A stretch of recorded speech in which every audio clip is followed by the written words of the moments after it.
Good afternoon. My name is Pentti Haddington, and on behalf of the University of Oulu and the entire GenZ team, it's a pleasure to wish you all welcome to the second GenZ Talks seminar. We're very excited about the number of people who are participating in the seminar today, so we have approximately 130 people who have signed up to this seminar, so looking forward to this afternoon. The GenZ project is one of the University of Oulu's profiling projects. The aim of the project is to tackle questions related to humans, humanity, and the emerging digital era. In the true Oulu spirit, however, we are not asking the usual question of how digitalization changes and affects humanity, but rather how humans and humanity could be strengthened in the new digital era. The GenZ team is motivated to learn about and find new solutions to empower individuals and strengthen humanity when the world around seems to be under constant transformation. I won't say more about the project, but I do advise you to check our website and especially to have a look at the video that's available there.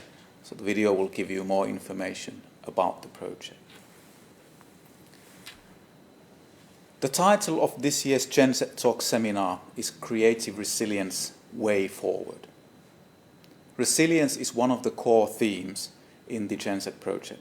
So we're very excited about today's seminar, the program, and in particular the lineup of the invited speakers. Before we move on, let me point out two things. First, if you're a Twitter user, we encourage you to tweet about the seminar. So please tag the GenZ project's Twitter account or use the hashtag GenZ Talks. And then please note also that we're video recording this seminar and it will be accessible on the GenZ website at some point after the seminar. I wish you a very interesting and rewarding seminar. And I'll now give the floor to my very good colleague, Professor Rauli Svento, who will introduce the first speakers.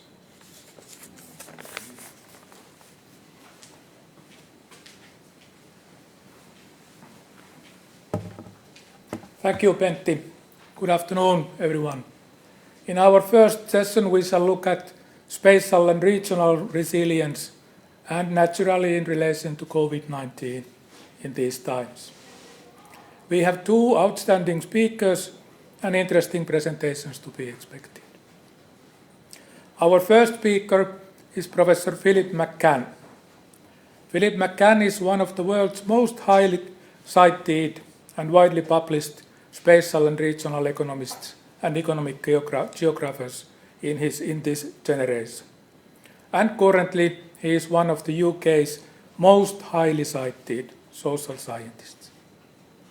Philip has been a special advisor to two European commissioners, chief independent economic advisor on the EU sixth report on economic, social and territorial cohesion, an advisor and consultant to the DG for regional and urban policy at the European Commission, 4 different directories at the OECD Paris, the European Investment Bank, as well as government ministries and research institutes in several countries. Currently, Philip McCann is Professor of Urban and Regional Economics in the University of Sheffield Management School. He has also appointments in many other universities around the world.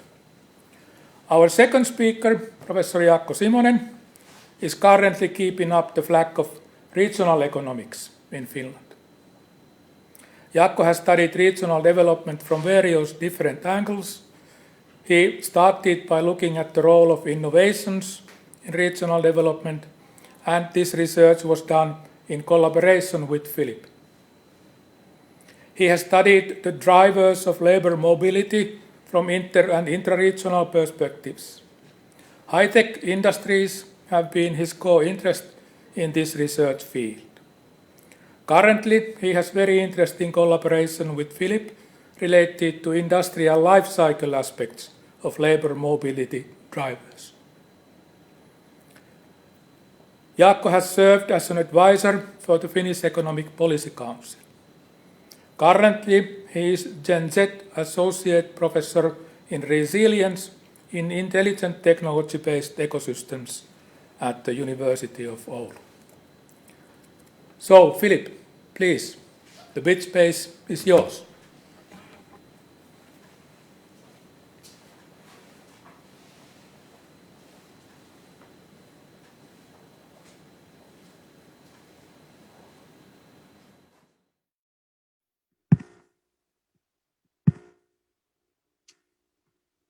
Well, thank you, Rauli and Pentti and all of the team there.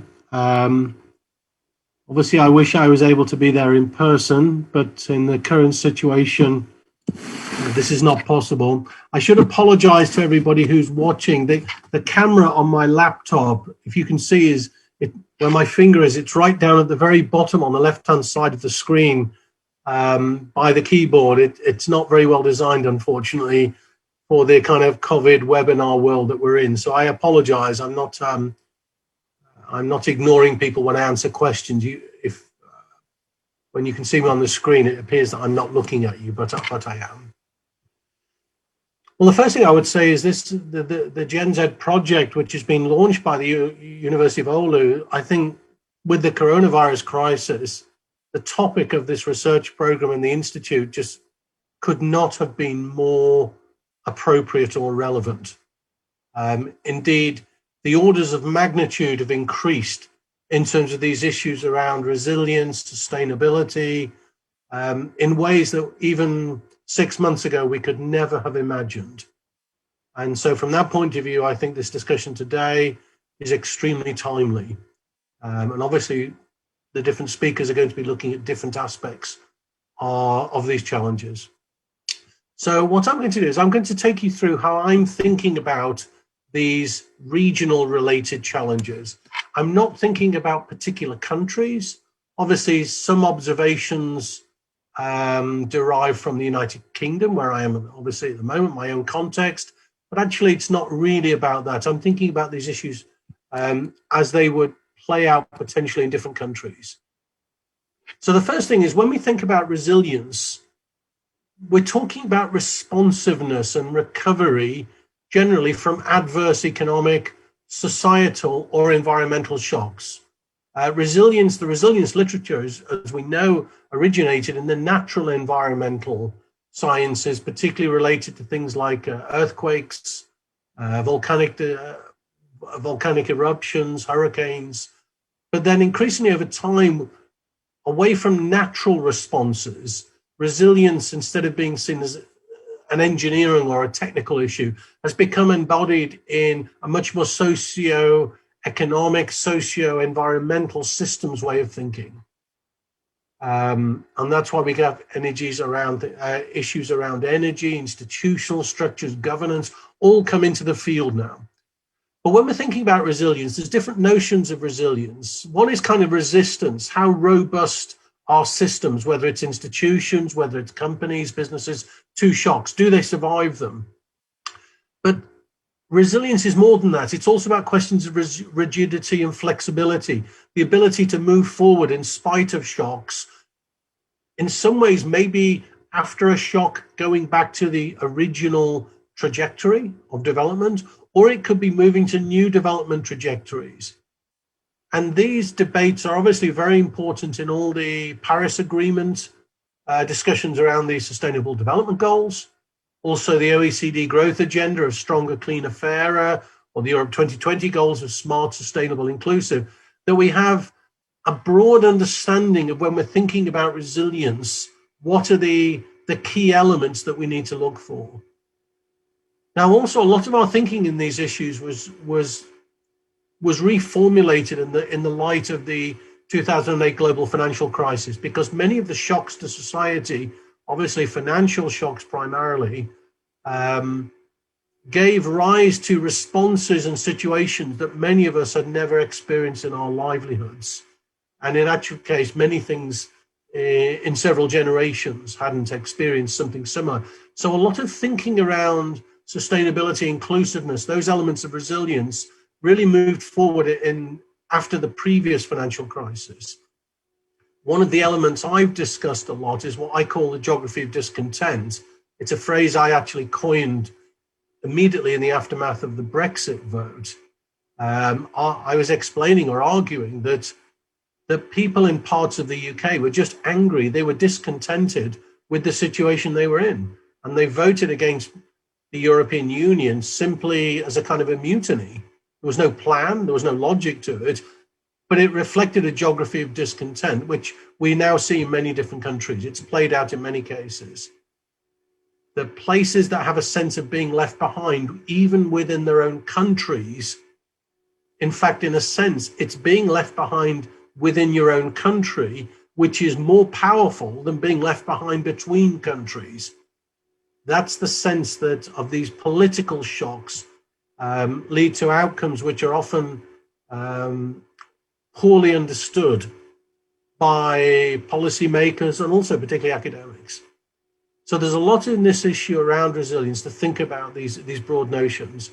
And of course, now we've got the implications of the coronavirus crisis, which is orders of magnitude, again, beyond anything we've experienced before. So I'm going to take you through quickly how I think about these things, and I'm happy to share the slides with people in the webinar afterwards if anyone's interested to take a look at them. So the first thing is, in the initial coronavirus crisis, what we saw, the shocks were primarily on many of the more prosperous regions and countries: London, Paris, Madrid, Milan, New York, and so on, because of the density of population and also because these were access points for a lot of international travel.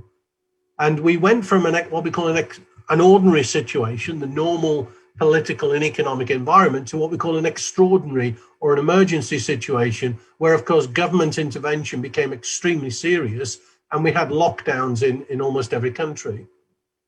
This led to enormous cutbacks in consumption, production, employment, investment, and, of course, all the social interaction activities that make up business and commerce, as well as how we live in terms of our civic society. Now, what do we think is going to happen? The problem is we don't know how long it's going to take to get a successful vaccine, which is rolled out globally. It's not just finding a vaccine, it's also getting it delivered to enough people globally. And we don't know how long this is going to happen.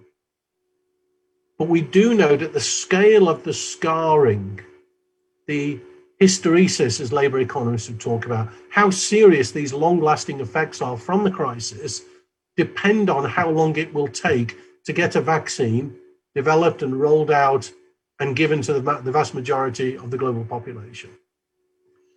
And the longer it will take to do that, the more severe, the more profound will be those shocks.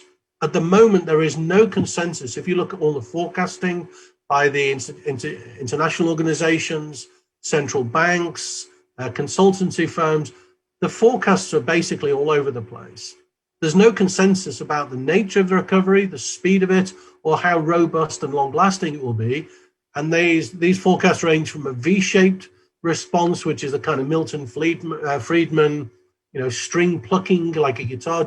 The string just goes back to where it was, through to a kind of a Nike swoosh stripe where you go down and then come back up quickly, but not as quickly as a V, to a Z-shaped or W-shaped. These are where you've got oscillations of overshooting, undershooting. Also U-shaped and L-shaped, where a recovery is very, very low, but you never move back to the original development path.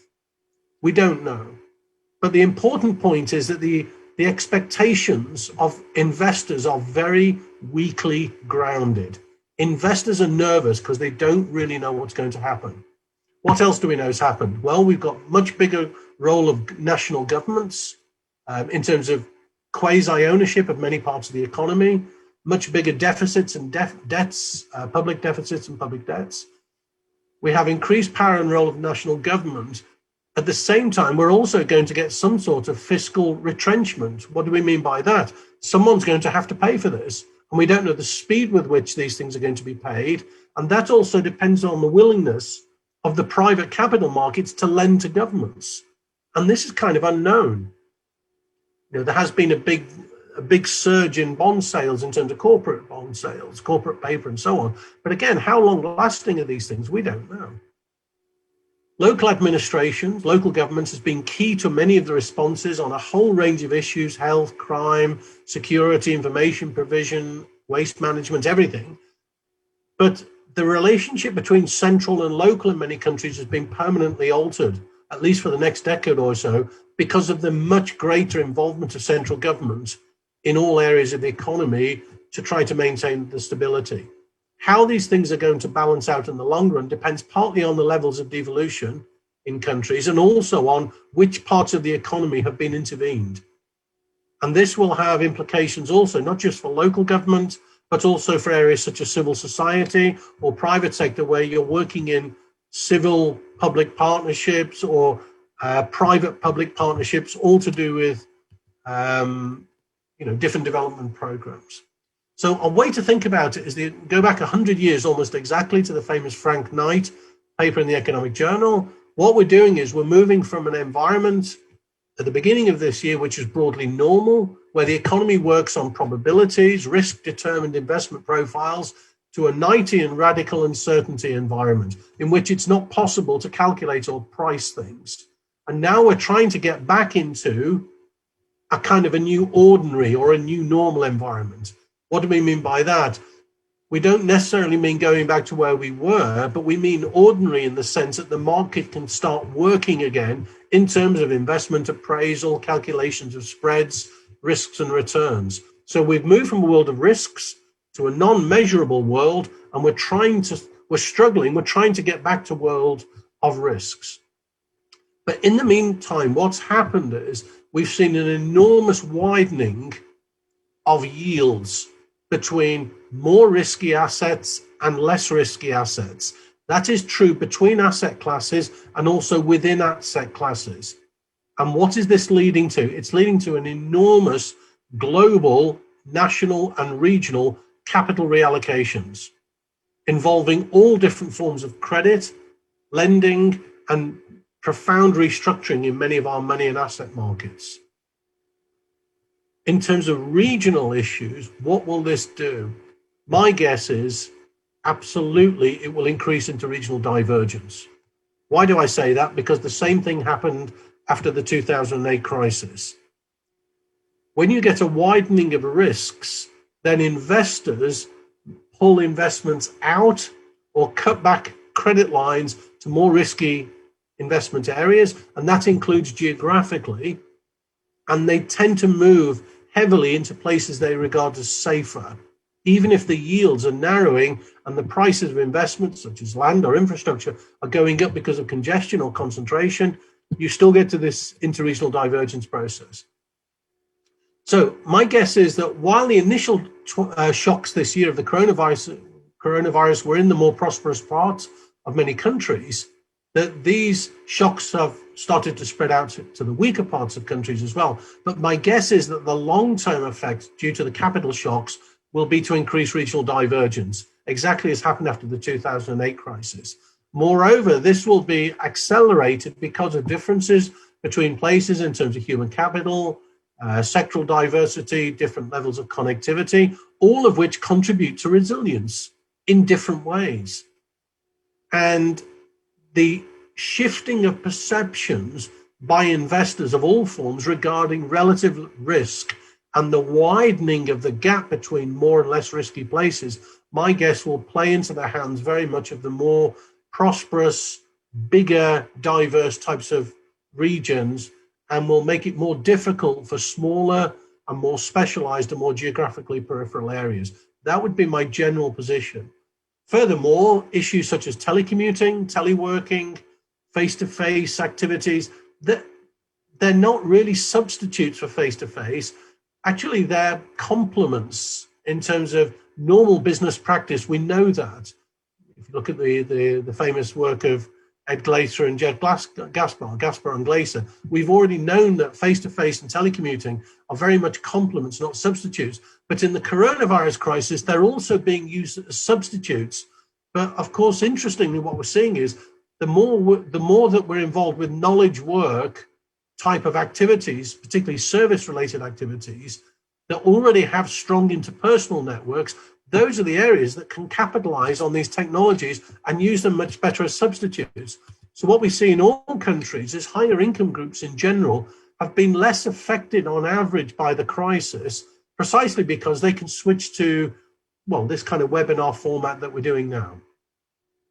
Now, of course, there are particular structural and sectoral shocks to areas such as hospitality, travel, tourism, certain aspects of the automotive sector, what we would call high street retail in the city centres or the town centres.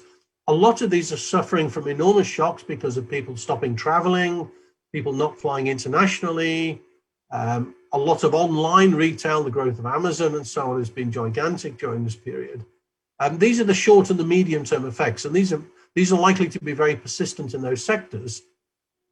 But my guess is the more profound effects due to the capital shocks in the medium and the long run will be, as far as regional issues are concerned, will be focused on two main areas. One of them is SMEs, and particularly entrepreneurial, innovative, risk-taking, small entrepreneurial type of businesses, SMEs which are innovative. Why? Because they're being squeezed at the top in terms of bank credit, because many large companies now that normally de jure, they have unlimited access to bank credit, but de facto they never use it. They raise capital on a daily basis through the money markets. Many of those companies are now being downgraded so significantly. I mean, some of the biggest companies of the world are now effectively junk bond credit ratings. They're no longer investment grade. Those companies are then forced to access bank credit because they're not able to use the money markets in the way that they normally would do. So that is shifting the credit balance of financial institutions. And because of their portfolios, they have to shift out of other things which are seen as risky. And here SMEs particularly, and ironically, the most innovative SMEs are the ones which are seen as the most risky.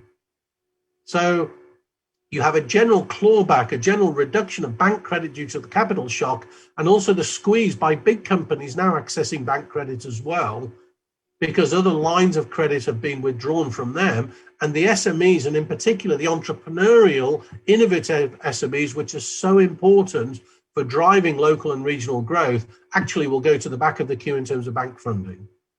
In addition, I also think that the real estate markets are going to be in very, very difficult situations. I'll come to that in a second. The other group who are particularly vulnerable are university cities, cities where the role of students is particularly important. One, because the job markets of school leavers and university students in many cases have suffered very severe shocks, so there'll be over-congestion in those markets. And also university cities, in particular those which rely on international students, those are going to be very vulnerable. The UK has great vulnerability in this regard. Normally, the university system is a big success, or seen as a success, because it attracts so many international students. But actually now many of these localities are struggling. We do know that there have been, if you like, winners, if you can use the word winners, from the crisis, the big five big tech companies. And in many industries as well, there's been a rapid shift towards greater concentration and monopoly type positions, simply because so many smaller companies are going into liquidation. And as global demand falls for final goods and only slowly recovers, many investors are nervous about the way forward from here. So it's not really clear to them which areas in which to invest. In terms of global value chains, we know that global value chains tend to be organized on a local basis, as in pan-regional, but within global areas, so across Europe or across the North American Free Trade Agreement or across South and East Asia. This requires a lot of coordination internationally to reopen these markets so that these global value chains can work properly, particularly on the supply side. In terms of goods movements, this seems to be working reasonably well, but the difficulty is the lockdowns between countries are limiting travel, also including business personnel. So this is making this problem of kind of getting our global value chains up and running again much more difficult than it would have happened. My guess is that there will be some sort of reductions of commuting, in terms of people choosing to work more from home during the week than previously was the case. People are using online shopping much more. At the moment, still many office functions, particularly, people are continuing to work from home. Probably after the crisis, a lot of that will continue. In fact, the work of Nick Bloom at Stanford, Stephen Davis at Chicago, they're estimating about 20% of all office hours on top of the existing levels of home working will permanently move to the home. So we're talking about 25%, something of the order of 25% of all hours worked will be permanently shifted to the home level. That's what they're estimating, could be up to 30%, these kind of numbers. So these are very, very big. And we need to think about what that's going to do in terms of configuring our cities. If I just go back to my point about structural and spatial shocks here, one of the areas which I haven't mentioned are the real estate markets. And the real estate markets are particularly tricky because real estate markets are critical for driving the development of localities. In particular, the kind of big investments in commercial offices, retail parks, business parks, and so on. This kind of thing is very, very important. But these structural shocks in the real estate markets are incredibly profound. Many real estate investment trusts were basically closed for 2-3 months beyond that. And increasingly, there's lots of stuff in the Financial Times, the Wall Street Journal you may be familiar with. The number of liquidations and insolvencies in big real estate investments is actually skyrocketing now. So this is going to lead the infrastructure development and redevelopment of many of our cities very, very vulnerable. So that is one area in which our cities may change. Also, as people are changing their commuting patterns, how are we going to redesign cities to accommodate for these new realities? At the moment, we don't really know. There's a lot of reconfiguration of workspaces taking place inside offices, inside universities, and so on. But there's an enormous growth in the redesign, postponement, or even complete cancellation of many, many real estate developments. Why is that? It's partly because of the risk.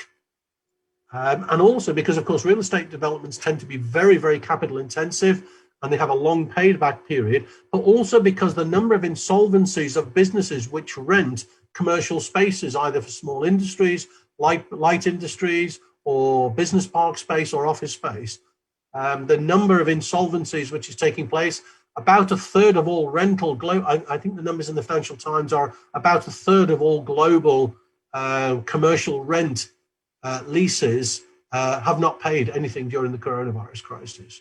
So the numbers are enormous. And because of the scale of investments and the long payback time periods, these are going to be areas where a lot of urban redevelopment programs, and in particular, those which are done in conjunction with local government, where regional local government also is a co-investor in the design and redesign of our cities. My guess is this is going to put a lot of financial difficulties for local government on top of the existing public financial challenges that they are facing because of coronavirus. So actually, it seems to me there's a whole series of layers to this in which I think the real estate markets, commercial, big investments, and also the SME sectors, both of which are crucial for the redevelopment and growth of our regions, will be the areas which are going to suffer the most. And all in all, those widening of those yield spreads will, I think, along with greater central government involvement and also greater monopoly positions in many markets, will simply lead to greater interregional inequalities. So we do need to learn what lessons have worked well or haven't, country by country. There's a lot of evidence out there as well, particularly the OECD has been gathering and publishing a lot of evidence on what seems to have worked in different countries in terms of the management and the resilience of those responses to the pandemic. But it will involve a lot of rethinking about the balance between central and local responsibilities. And this is going to become very, very complicated in the coming months as the withdrawal of public support in terms of employment support, business support, and so on, which is taking place in many countries, that is starting to withdraw in many countries. Because think of tapering, it's getting smaller and smaller. That is going to lead to enormous challenges in terms of many countries. And it's going to involve a lot of rethinking in terms of what has worked, what hasn't worked, and what evidence also can we get from other countries in terms of what has or has not worked, so that we can, to use the OECD phrase, we have the opportunity to build back better. My feeling is it's build back better and also build back differently from previously where we were. So this is going to involve a lot of rethinking around the alignment of responsibilities and roles of different levels of government. There's going to be a big institutional way of thinking about this. And if we don't get these things right and we don't do it quickly, then this notion of geography of discontent, my guess, is going to become much more severe once public intervention, public support starts to fall, to be withdrawn, or to taper. In terms of the final points regarding health in particular, because of course this was fundamentally a health challenge, one of the criticisms of the European Union that many people have made is that they haven't coordinated as well as might be expected on the health transmission agenda. But of course, the problem is that health is a national competence. It's not an EU-wide competence.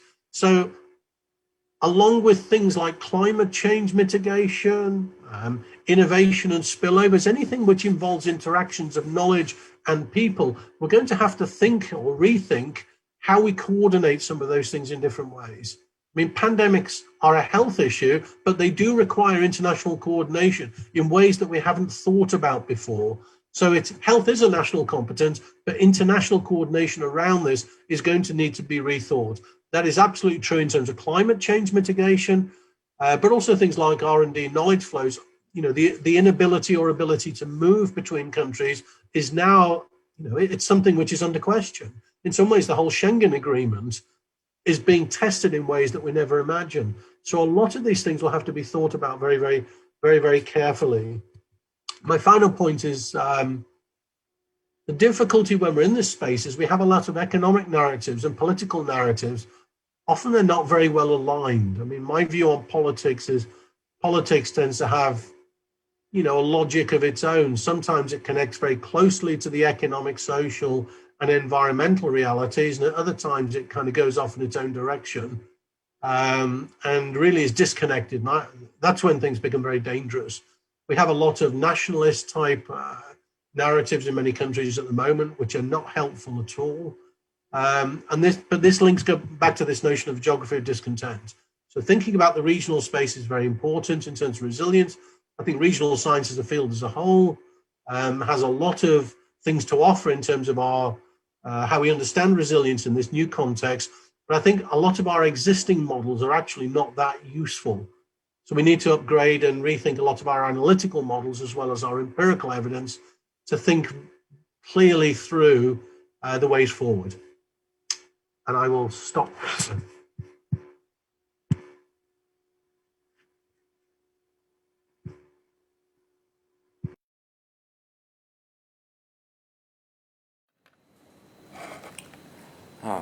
Thank you very much, Philip, and good afternoon also on my behalf. We just heard views on regional resilience at the broad level, especially related to the current coronavirus shock. In my presentation, focus will be in the high-tech shock which Oulu region faced a couple of years ago, and especially how we can explain successful recovery of Oulu region. First, quickly about the content of my presentation. First, I will show you some figures which shows which kind of structural change has happened here in Oulu region on the high-tech sector. Then a few more words about how the academic literature explains and measures regional resilience. After that, I will shortly explain what caused the high-tech shock here in Oulu and what kind of policy measures have been taken to alleviate the adverse effects of the structural change. Also, views about some other things which have played an important role explaining the quick recovery of Oulu region. And then finally, shortly, just a few ideas whether there is something which we can use when we are thinking about how regions can adapt to the current COVID-19 shock. But first, why Oulu has achieved so much attention, not only nationally, but also internationally over the past few years, when we are thinking about regions' capability to adapt and recover shocks. What makes Oulu such an interesting case? We can say that Oulu provides textbook example at least in two, even in three different ways. First, it provides an excellent example how certain features of industrial structure and innovation network can cause serious problems for regional development when region meets a shock. Secondly, in the same way, Oulu is an example how well region can adapt and recover from shocks and disturbances through effective regional policy. And furthermore, Oulu is also an interesting case, an example of creative destruction and creative resilience. Let's take a closer look at the development of Oulu region. These figures here shows what kind of change has happened in the high-tech sector of Oulu region over the past 2 decades. Since 2000, and especially after the years 2009-2013, when the most significant changes happened, industrial structure of the high-tech sector has changed significantly. Although the total high-tech employment has not increased that much. Role of high-tech manufacturing industries, including Nokia as a single employer, has decreased, and the high-tech services has become more and more important role as an employer. Hill technology sector, for instance, has grown rapidly, especially in the past few years, and nowadays we can consider it as a new engine of growth for high-tech sector, not only here in Oulu, but also in the whole Finland. The most important thing from the point of regional resilience is that the whole high-tech sector is now much more diversified. If we compare for years 2000 and 2017, for instance. Nowadays, we may say that Oulu region has one of the most attractive startup ecosystem in the whole Finland. But how has all of this happened? Nowadays, there is, like we just heard, a growing interest towards concept of resilience, both in regional economic research as well as in regional policy. Regional resilience is clearly one of the hottest topics in EU regional policy.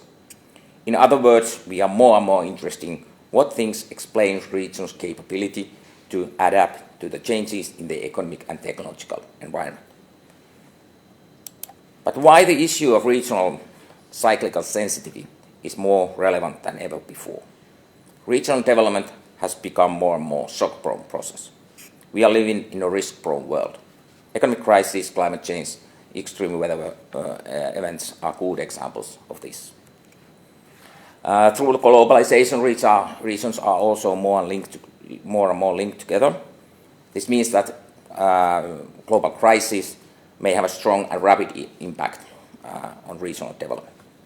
Interesting questions are how these external and internal shocks affect regional development and how regions are able to adapt to these changes.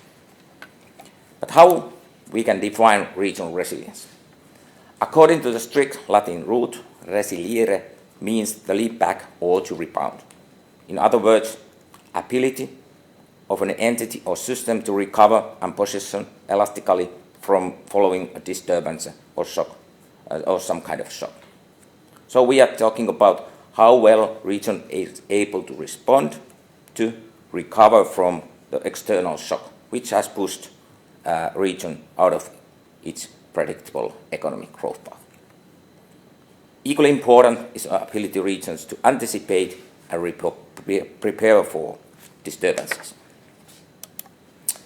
Local firm closures, industry-wide shutdowns are typical examples of shocks which have significant effects locally. Latest example of here in Finland is the announcement of the closure of paper mill in Jämsä. We can say that attention has shifted from the local competitiveness to the local resilience. How vulnerable regions are to the shocks, what is their ability to adapt to the disturbances, and how to measure their resilience. How do regions respond to, cope with, and recover from disturbances? It's quite typical to analyze the measure of final outcomes of shock. However, the analysis of final outcomes does not provide us a deeper understanding or information how regions respond to, cope with, and recover from the shocks. From this perspective, it's actually quite surprised that there are very few region-specific studies which describe and analyze in detailed way regional development within the framework of resilience.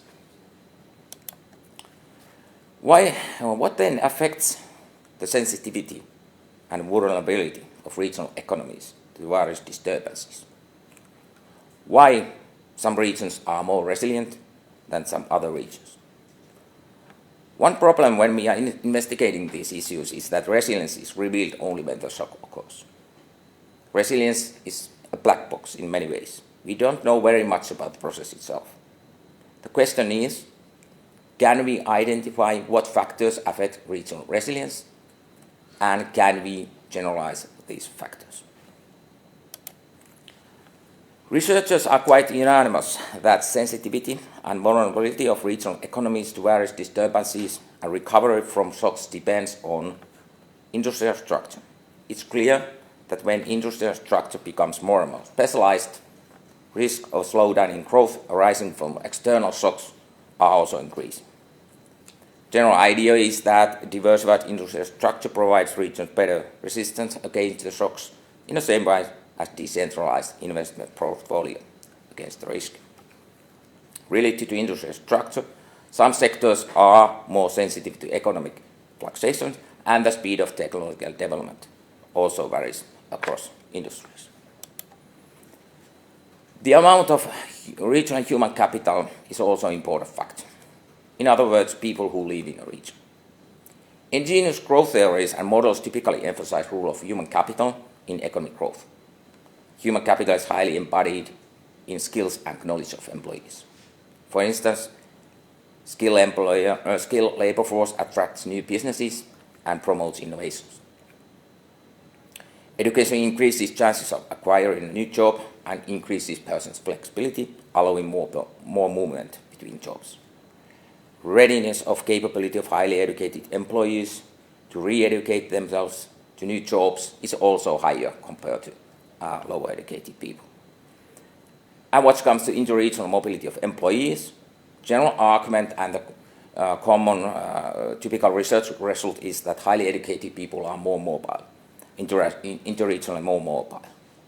However, we may ask that, are they highly educated people actually less regional mobile in the future because of their increased resilience?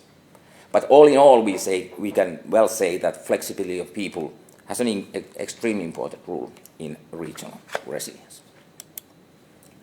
Localized knowledge networks and technical clusters has also important role in regions' capability to react to the changes in their global economic and technological environment. However, the effect of the network on regional resilience is not totally unambiguous. Close network where the knowledge diffuses efficiently between the key actors, firms, and institutions increases mutual trust between the actors and thereby increases innovation activities. However, from the point of view of regional resilience, the risk is the network can become too closed. Literature talks about a rivet effect. Some actors may have such kind of role or position in an innovation network or ecosystem that their collapse or removal will have a catastrophic effect to the whole system. Especially in the case of hub and spoke innovation network, sudden change in key firms' operations can cause major difficulties for local suppliers to find new customers from other regions or countries and to enter worldwide markets if they have lost their local business. On the other hand, effective diffusion among the actors of network, firms and institutions, not only through one actor or just among the key actors, core players in the network, offers larger opportunities for new ideas and innovations. At the same time, it strengthens the structure of the entire network. Of course, both national and regional level policy has an important role too. How policymakers react to shocks. We may argue that at a regional level it's easier to observe and prepare for changes in sight, to observe a certain risk position in some sectors and thereby act in a manner that improves adaptability. Areas that have undergone multiple shocks may have an expertise in handling future shocks, and thereby the effects of shocks can be smaller or transient. Entrepreneurial culture and supportive institutional environment have also important role. In the regions that provide various supporting facilities for startups and small and medium-sized enterprises, as well as possibilities for re-education for employers, are well placed to resist and adapt to the disturbances. Let's come back to the case of Oulu. Most of you remember what happened in Oulu about 10 years ago, but for those who don't know Oulu's case that well, here's the brief summary. What were the main reasons for shock? At the beginning of 2000, Oulu was named and widely viewed as a global leader in wireless and mobile ICT. 14,000 employees were working in the high-tech sector, which was about 16% of the total employment. It was clear at that time high-tech sector in Oulu was too specialized in electronic industry, which employed 60% of the high-tech employment and highly dependent on Nokia. Oulu region is a good example how strategic decision by the major company in wider context, in a strategic level, can suddenly cause problems for innovation ecosystem of the region.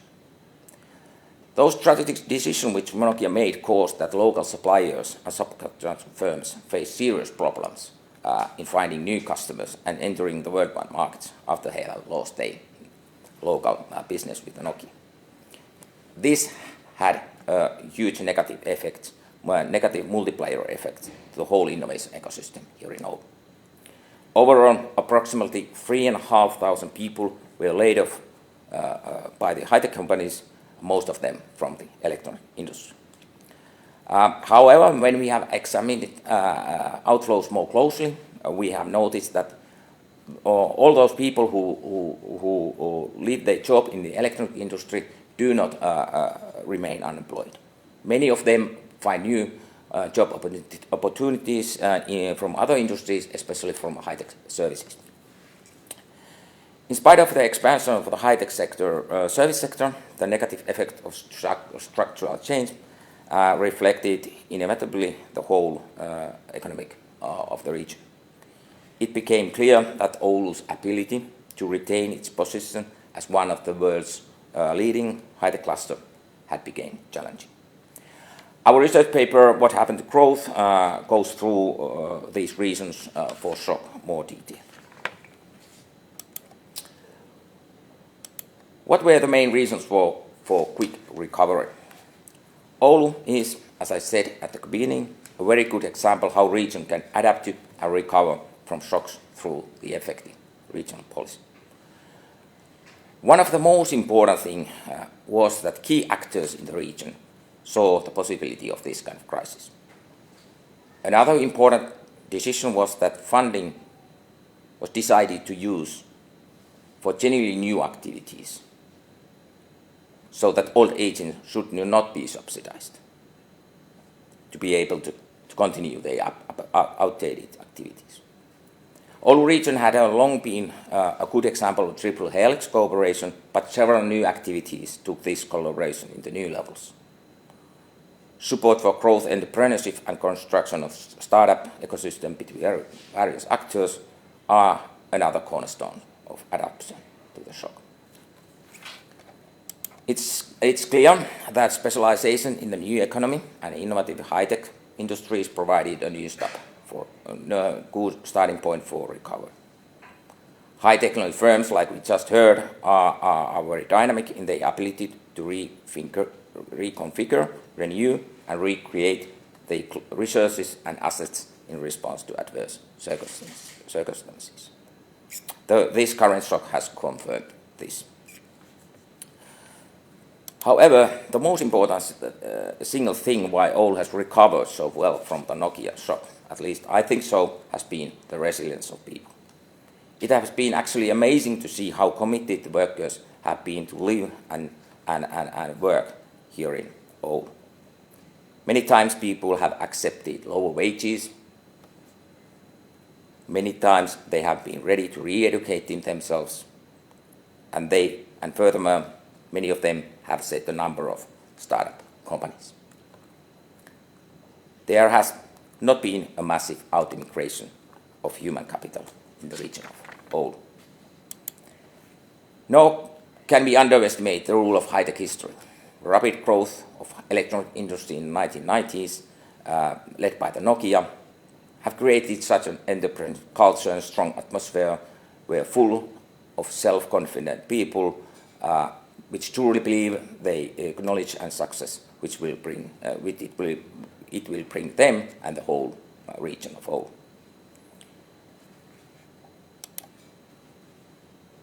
We can also think about what has been the rule of Oulu, rule that Oulu has recovered so well from the previous crisis. Do we have some kind of regional expertise in dealing with these kind of shocks? These important features of regional resilience can be combined with a framework which we call as creative resilience. We have identified 3 elements as the core of the creative resilience: knowledge creation, entrepreneurship, and community spirit. When we think about knowledge creation, 2 ingredients are important. Disruption-hit employed workers must be willing to consider education as a part of lifelong education. On the other hand, educational institutions and authorities must be ready and willing to offer new types of educational programs that deliver these new forms of abilities and knowledge. Hanging on to the existing programs do not deliver these results. Creativity is needed.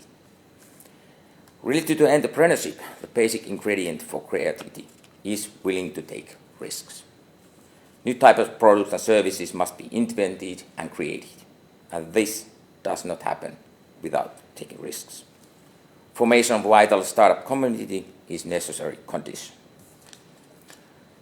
Strong mutual trust, community spirit is also needed. A good example of this well-functioning cooperation is a well-functioning cooperation of a triple helix network. Actors trust each other and they are committed to commonly agreed goals. Forward-looking attitude is crucial. It was quite interesting to hear that our Prime Minister Sanna Marin demanded this kind of community spirit, yhteisöllisyys, yhteishenki, when she commented on the closure of the paper mill in Jämsä last week. We have analyzed these actions and actors in the case of Oulu more detailed in our article, which was published in January this year, so before the COVID-19 pandemic. I won't go through all of these, but a few things deserve to be mentioned. Nearly 1,000 unemployed workers participated in new education programs in 2012-2016. By the end of 2016, 2/3 of them were re-employed. In a short period of time, lively startup ecosystem was established. Over 600 startup companies have been established, most of them at the initiative of engineers who lost their job. Foundation of Oulu Innovation Alliance has also an important role. The main goal has been to identify new fields of research and innovation with the potential of succeeding in the future competition. So, it has been surprising how quickly Oulu has been recovered from the structural change, despite this risk factor of specialized industrial structure. During the past few years, high-tech sector has become more and more diversified and less dependent on one major industry, electronic industry. The whole innovation startup ecosystem is much more diversified. Region has found a new growth path, which is mainly based on the activities of high-tech service sector. E-health, clean tech, printed intelligence, for instance. The discovery of this new growth path is a result of both creative destruction and correctly allocated policy measures. So, what we have learned, can we, in this current situation, use the information and knowledge what we have received from the previous shocks? As I said, Oulu is a very good example how well region can adapt to and recover from shocks through the effective region policy. These measures we need now too. An important reason why Oulu has recovered so well from this Nokia shock have been the resilience of people. Especially now, resilience of people plays an extremely important role. Proactive management of structural change as well as intensive cooperation between the different actors and stakeholders clearly played an important role. Community spirit, forward-looking attitude is needed. One challenge, like we just heard in Professor Phil McCann's presentation, is that nobody knows how long this current shock will last. The last point, which is perhaps more like a wish, but as we have argued after the high-tech shock, Oulu region has not tried to maintain old structures, but genuinely to have tried to seek new opportunities. We can ask, could this happen also with the current COVID-19 shock? So if you want to read more about high-tech shock here in Oulu and how Oulu has recovered from this shock, you can check these following articles, and most of them are in Finnish, but they will give you more details what has happened. Thank you very much.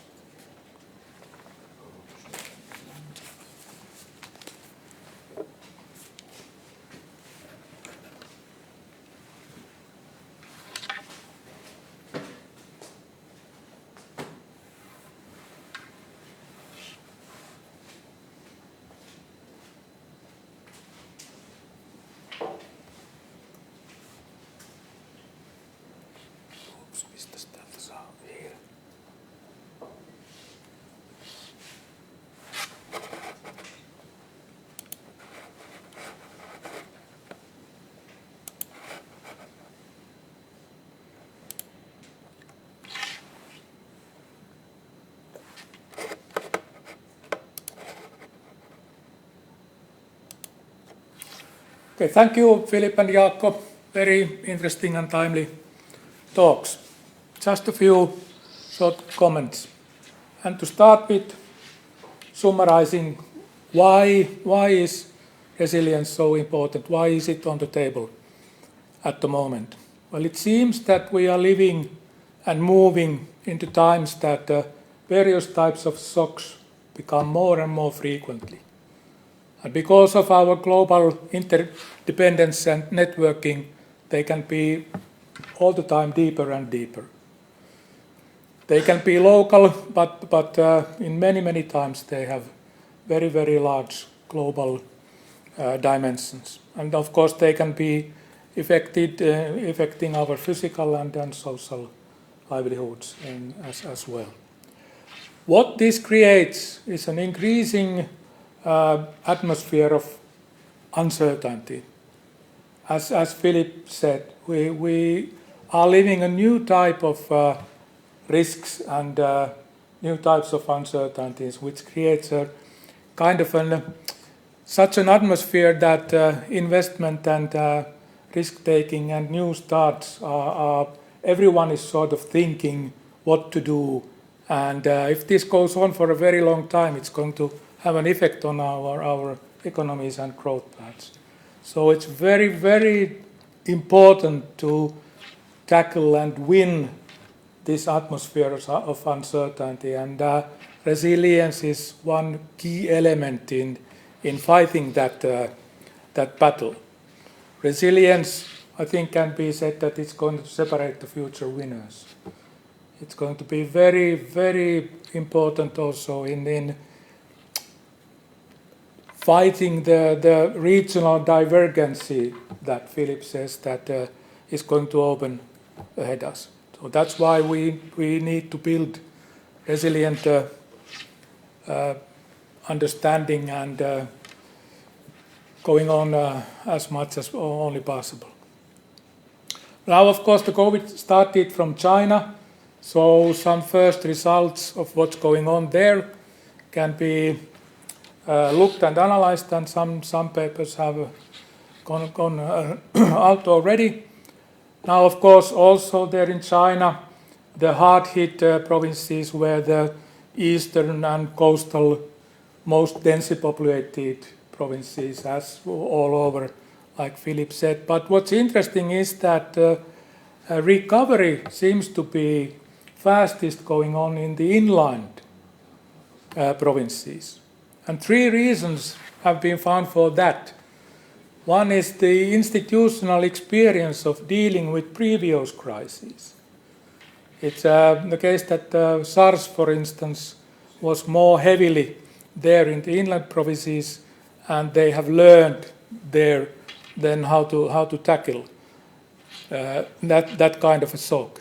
And then how to use governmental support measures. Also there they have learned to act quickly and rapidly with very big volume, and it seems to have results. And then, of course, what kind of regional industrial structures are there in the regions? As Philip said, of course, we all know that service industries, travel-based hotel service industries, and those are the most hard-hit ones. But these 3 reasons there seem to form a very complex combination of dealing with resilience and trying to build the new futures. Well, these are in the end quite universal things. We can easily think how they relate to other countries, like Finland, for instance. Oulu, as Jaakko just explained, is a very nice example of an area where we have had hard hit shocks for several types and times, and it seems that something have been learned from those in here. And as Jaakko said, we call that learning creative resilience. Then there are very, very demanding trade-offs on the table that need to be solved. One relates to these subsidies and support activities. Now, in the high-tech based Oulu shock, it was very important, as Jaakko said, that the sudden structural change support or any other support money that the region got was not used to keep up the old activities, but to start new businesses, educate people, learn new knowledge to build new types of future for the area.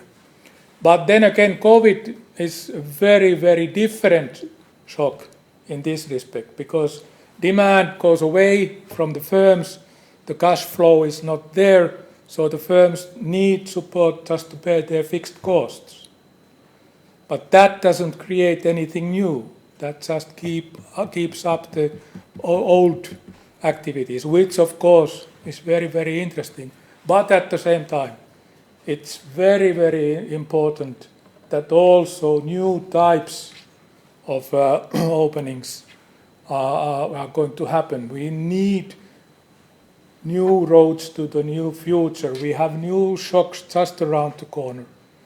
And this trade of how much to give support to just to keep the activities going on versus to invest on new R&D and innovation. Not an easy thing, and as Philip said, the basic support is going to go away now, but it should not mean that also this other type of support should be tapering at the same time. When then related to industrial structures, of course, exactly those industries that rely on traveling, tourism, are the most hard-hit ones. There, the trade-off then is how hard to constrain the traveling and international moving. Finland is having the most hard constraints for international travel at the moment. And then people in Lapland, Finnish Lapland, which is very much based on tourism, are saying that there are going to be very, very hard times ahead. People talk about 8,000 people being unemployed next winter, which is a huge, huge amount. So there is a trade-off there, how much to constrain traveling versus how to keep up employment and economic activities. As Philip said, we need to rethink our theories and approaches, our models. Still, I think that there are not first best or optimal solutions for these trade-offs. What we researchers can do, we can try to say what are the consequences of different choices.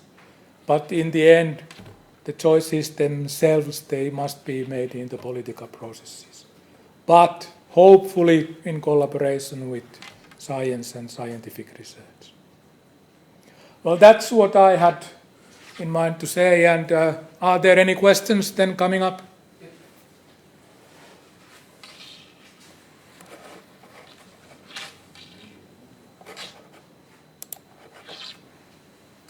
Thank you, Rauli. Hello also from the sunny and warm side of the studio. We're enjoying the very last days of summer here in Oulu, and hence some of us are wearing really summery clothes out here. So we've received 3 questions. We've been following the chat box, and one of them is directed to Philip, and 2 others are up for grabs for everyone. And I think I'll be reading out all the questions first, and then let the speakers take the stage and answer the questions. So the very first question from Aki was for Philip.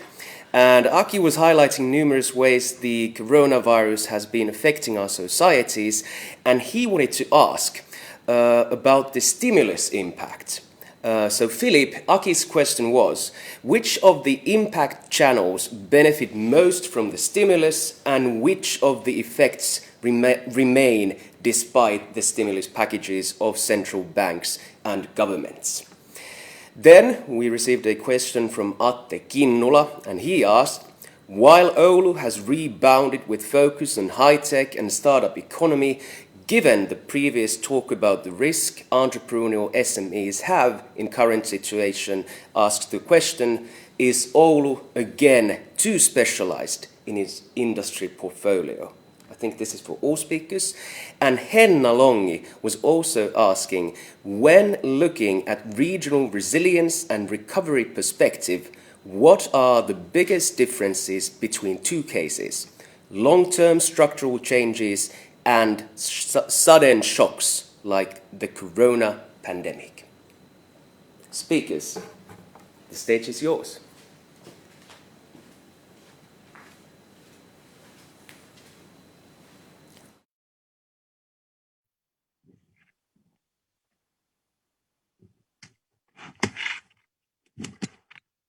Well, I'll respond to the first question by Aki Kangasharyu. Also, hello, Aki. We haven't spoken for quite a long time, so very nice to hear from you. The question of the stimulus effects, obviously, I think the word you used is channels, different channels, and I think this is correct. It's the way to try and think through this problem. The first point is, as you will know well, is macroeconomists are struggling with this. In part because macroeconomics as a field has faced realities that were 15 years ago seen as inconceivable. And the global financial crisis has changed a lot of thinking in macro, particularly the areas around secular stagnation, the kind of Larry Summers, Brad DeLong types of arguments, the Phillips curve types of relationships that would have been standard textbook framing in macro more or less have disappeared. Even at very, very low rates of unemployment, there's almost no inflationary effects whatsoever. So macro as a field is struggling to understand these new realities. At the same time, macroeconomic policymakers, particularly in central banks, have also been very, very, very proactive in trying things, trying new tools. And of course, quantitative easing has been the biggest one, taking place US level, European-wide level, individual countries. So there's that particular kind of monetary type of mechanism, but that in the current crisis is operating. At the same time, it's also been included alongside a broader set of packages, including employment support in many countries where the state is, as we know, are paying people's wages, at least for a fixed period or a tapered period. Also issues around credit holidays. So many countries have introduced schemes to allow people not to pay housing mortgages or financial payments on business premises, these kinds of things. Also, the ability to write off long periods of non-payments against tax in terms of capital assets, investments. So there's a whole suite of packages which come together, represent a new phenomenon. We simply have had nothing like this before. Even the previous crisis was not of this nature, as we know. So in terms of what might work in the long run, what will be effective and what won't, well, if we go back to the regional question, the problem is this widening of yield spreads. And people in macro are aware of this, of course. The difficulty here is that asset purchases via quantitative easing thereby tend to favor the more prosperous places. What's tended to happen in many of our countries is the response to the previous crisis actually tended to benefit asset purchases, which were then recycled through, for example, real estate assets in those more prosperous places where the markets were already more secure and yield values, discount rates had actually lowered in the crisis as people were pouring money into safe investments in safe and prosperous places. And of course, the opposite was happening in weaker parts of the same countries. So this actually contributed to a further widening of these spreads as investor perceptions were shifting. So while at a national level, quantitative easing is something which in some senses worked in many countries, at least to keep countries solvent and moving forward, it's also been at the cost in many countries of widening disparities at a regional level, widening the disparities that were already being driven by the shocks to investor perceptions. My guess is this will continue because at the moment, we don't know another way around the problem. So one way to try to stabilize that would be to think in terms of some sort of fiscal improved, enhanced, strengthened fiscal stabilizer systems interregionally. That would also include fiscal stabilizers underpinning local government, which in many countries, local government is now in a much more difficult position financially than it would have been in, even 6 months ago, because of the region type of shocks that I'm talking about also will affect, for example, the ability in terms of local tax funding, tax raising revenues, whether it's from personal household or business or commercial premises, all of that will have been weakened in many places. So the quantitative easing tied with the fiscal debt problem are things that every country, I think, is struggling with. The other element which we're struggling with also is the problem of tapering. While central government, central banks stepped in very quickly at the onset of the crisis to support these different parts of the economy, of course, the difficulty is you don't want to continue indefinitely playing those roles because that's not the role of government. It's not the role of the central bank. And the difficulty here is the moral hazard problem of how do you withdraw support? You want to withdraw support at the right time to keep as many businesses solvent and potentially moving forward in terms of productivity and growth through these crisis periods. That's what we want. The problem is the withdrawal of support will lead to enormous numbers of insolvencies because many companies, effectively their markets will have disappeared during the crisis. Obviously in areas such as tourism, hospitality, as we heard earlier from Rowley, these things are extremely severe in these sectors. So the withdrawing of support will lead to a lot of insolvencies. That will force political pressure to maintain these business support schemes. But then on the other hand, there's a big piece in the Financial Times today coming out of Germany, where a lot of people in the senior people in many German financial ministries and banks and so on are arguing that it's better to withdraw the support earlier rather than later. Otherwise, we can end up in a situation where countries have enormous numbers of so-called zombie companies which are de facto insolvent but are still functioning. The Economist has had a lot on the problem of zombie companies recently as well. And that serves nobody's purpose well. Obviously, ideally, what you want is the Schumpeterian type restructuring to take place in the economy as fast as possible, to allow those businesses to restructure to the new realities and then try and move forward. What you don't want is to maintain a lot of effectively insolvent companies in reality on the public books. We don't want that. That doesn't help anybody. So these are difficult problems, and the rate of response of the economy in terms of the strength of the recovery and also the extent to which we get these zombie type effects in the next few months is going to become much clearer.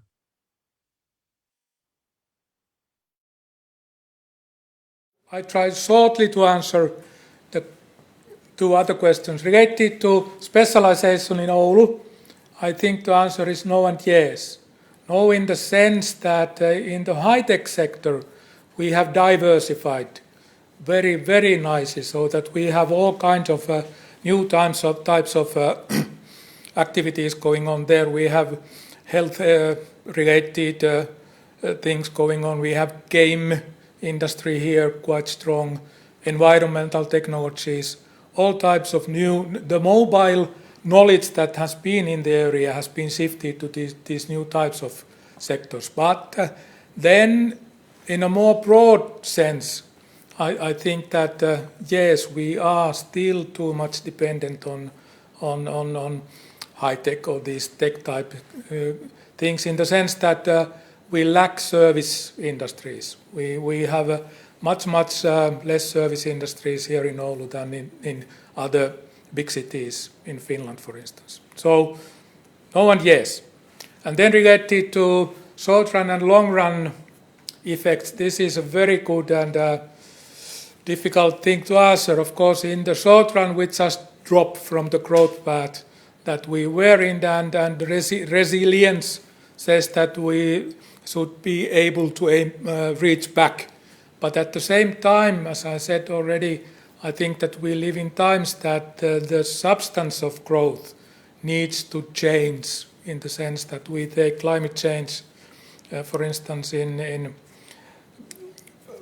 we react to that so that something new things need to be developed in, and the growth path, we need growth, that's for sure, but maybe not in the same substance than the earlier. But this is a very difficult question. So let's move on. Our next session relates to organizational resilience, and our next speaker is senior specialist Miira Heiniö. Miira has worked in Finnish Institute of Occupational Health for 5 years and in different human relations and consultant roles in developing organizations, leadership and teamwork for 20 years before going to FIOH. Her approach to resilience is rooted in the framework of organizational development and complexity theory. She applies facilitation and psychodrama in her development projects with organizations. Currently, she is enhancing resilience in healthcare and social welfare as project manager in a project piloting a web page to provide theoretical concepts and practical tools to enhance resilience in healthcare and social welfare organizations. She has co-authored a workbook on organizational resilience. So, Miira, please. Thank you. So now from organizations being an object of political and regional policy to organizations being a subject that operate on their own. The FIO, the Finnish Institute of Occupational Health, well, we're supposed to be that bird flying in the middle. We've chosen some global trends such as the sustainability gap, polarization, social exclusion, climate change, globalization, digitalization, and urbanization as trends that we follow, and the solutions, or the things that we want to enhance in organizations and in the Finnish society are democracy, productivity, workability, and continuous learning. And the topic of organizational resilience fits nicely in this framework. And when I talk about resilience, my focus is on organizations. In organizational development research, the term resilience has been borrowed from natural sciences. In physics, it means the ability of an object to maintain its shape and function, like a bowling ball will stay intact even when it hits the pins. More interestingly to organizational studies are the studies in ecology. An ecosystem, when hit by a fire, for example, a resilient ecosystem will survive, maintain its function in the larger ecosystem, and be able to fulfill its function, biological function, or ecological function, and but it will likely not be identical to the one that was previous to the shock. So I think, like Philip said, this bounce back better or build back better applies to the resilient organizations as well. Not so much that the term where it's used in psychology as someone just overcoming an obstacle and going back to normal. The resilient organization will come back renewed. And I'll just jump over the regional resilience, as Philip very thoroughly explained that.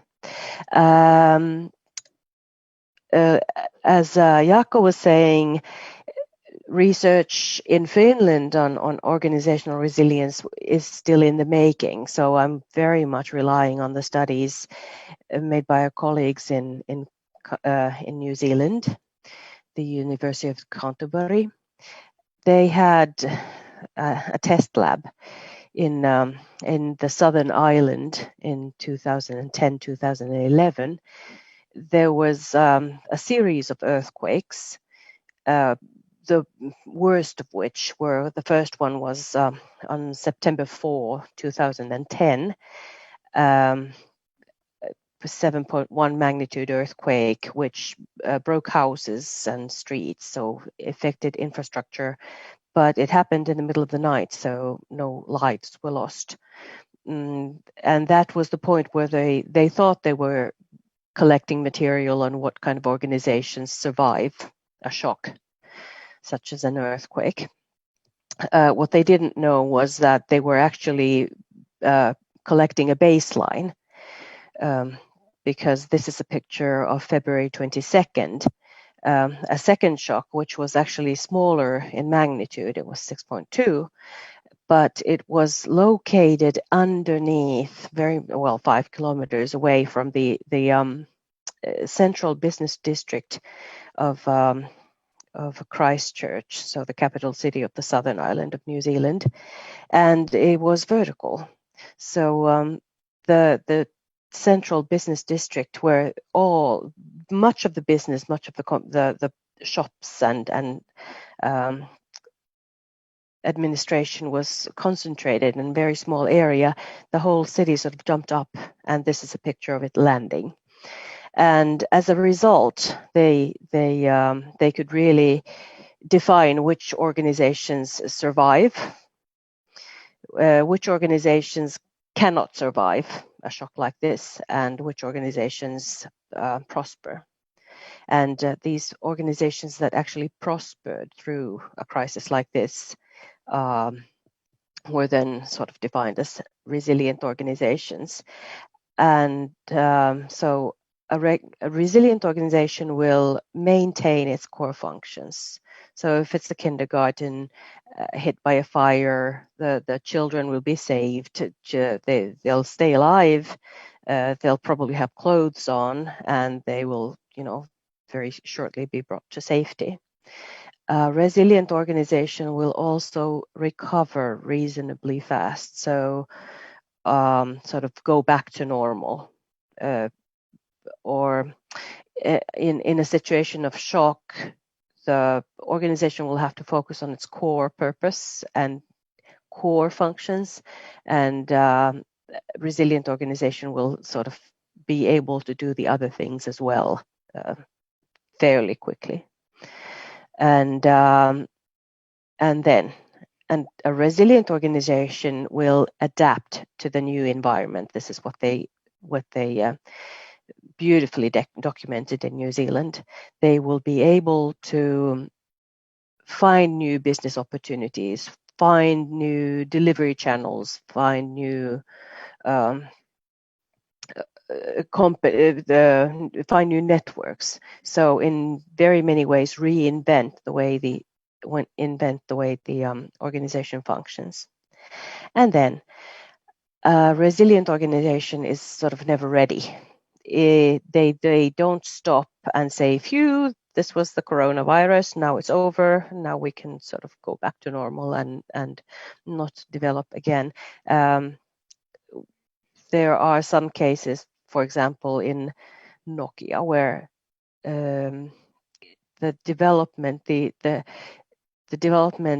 was very agile to a point, and then the organization reaches a point where they say that, well, now it's all done, now it's all ready, and that's always a risk to the resilience of the organization.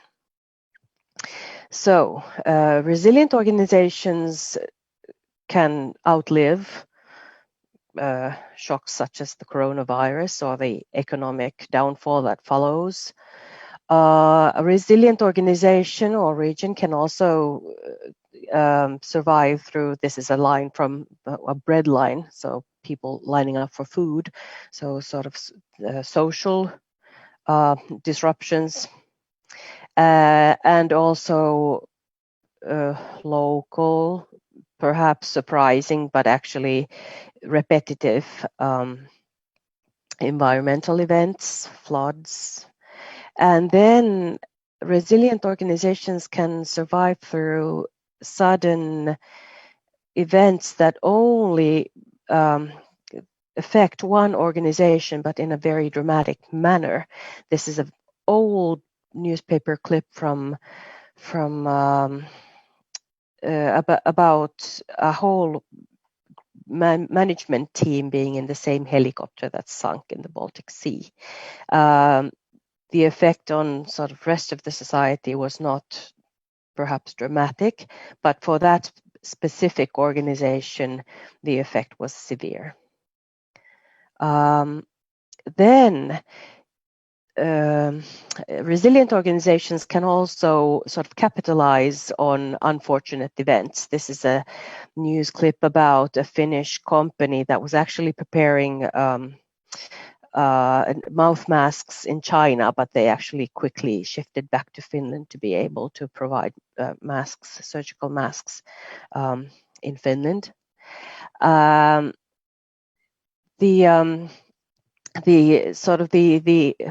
surprising event can also be something very positive. This is a clip from 2 years ago. A Facebook page called Curly Girls suddenly increased the sales of certain hair products. And this specific Finnish company, the personnel volunteered to start working in 3 shifts and to cancel their summer vacations. And the initiative came from the workers. So from resilience point of view, something very right was done in the leadership of this company. A resilient organization will also be following trends and sort of anticipating the effect, sort of capitalizing also on the opportunities there are. Or well, this was just one picture of robotization, but for example, Sitra, so the Finnish Future Fund, does very nice work in sort of analyzing what the future trends are.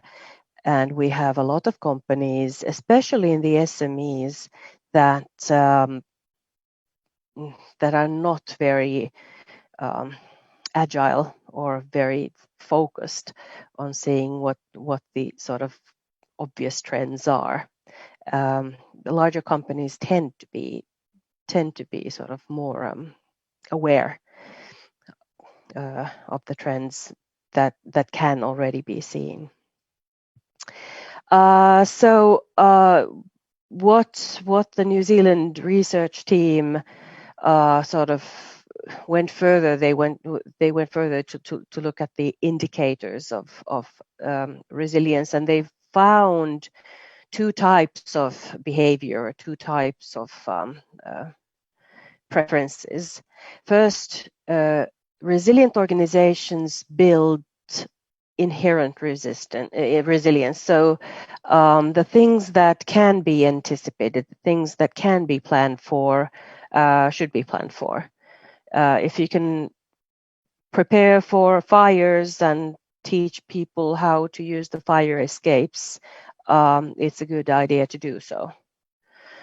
And then the other side is that as we talk about risks and as we talk about crisis and surprising events, we need to ensure the organization's creativity, the capacity to act in the surprising events, so the ability to improvise.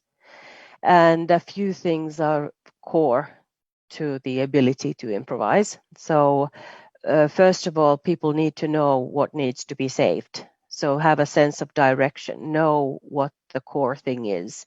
So in a kindergarten, it's easy. We need to keep the children safe. In a research facility, it's harder. Then we always need someone there to be able to make decisions. So even if the incident happens on a Friday night or on the weekend, somebody needs to be able to make decisions. Or in the case of the whole management team being in the same accident, the ones after them need to be able to make decisions. This also means practicing decision making. And then